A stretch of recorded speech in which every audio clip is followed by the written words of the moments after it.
best place for you. Yeah, I After understand. my election, I have more flexibility. Yeah. Yeah, I understand. I transmit this information to Vladimir and understand.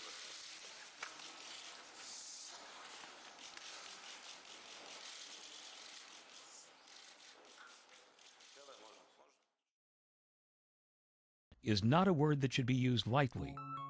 One of the principal definitions assigned to the word at dictionary.com is, quote, a violation of allegiance to one's sovereign or to one's state, end quote. Therefore, any act that aids or abets the enemies of one's state may properly be considered treason.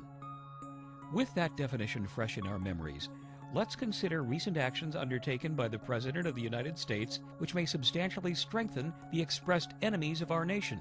When Barack Obama overruled Congress and released $1.5 billion in military aid, he clearly knew he was putting those weapons into the hands of the blatantly belligerent Muslim Brotherhood, an extremist group which hates America and has already undertaken steps to nullify Egypt's decades-long peace treaty with Israel.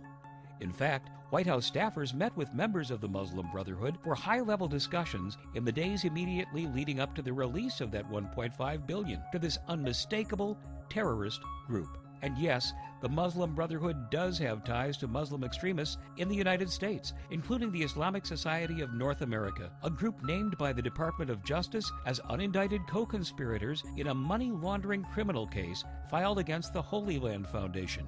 That group, the Holy Land Foundation, had been charged with sending donations to support the work of Hamas, a Palestinian terror organization responsible for nearly 40% of all suicide bombings within the state of Israel.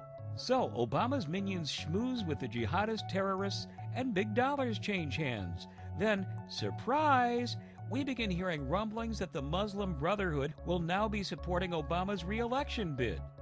In an online video, Tom Trento of the United West organization lists 3 reasons for this unholy alliance: Obama's perceived support for the establishment of global Islamic rule, Obama's decision to grant the Muslim Brotherhood that whopping $1.5 billion in U.S. taxpayers' money, and Obama's anticipated support for a Palestinian state in his second term. Topping it all off, the May 6th edition of Jerusalem on the Line, an internet newsletter published in Jerusalem, claims the Muslim Brotherhood will actually be donating funds to help get Barack Hussein Obama re-elected this November.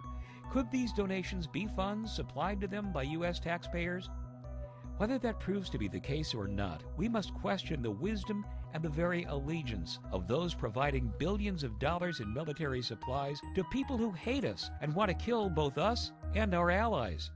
Is this treason or politics as usual? You decide.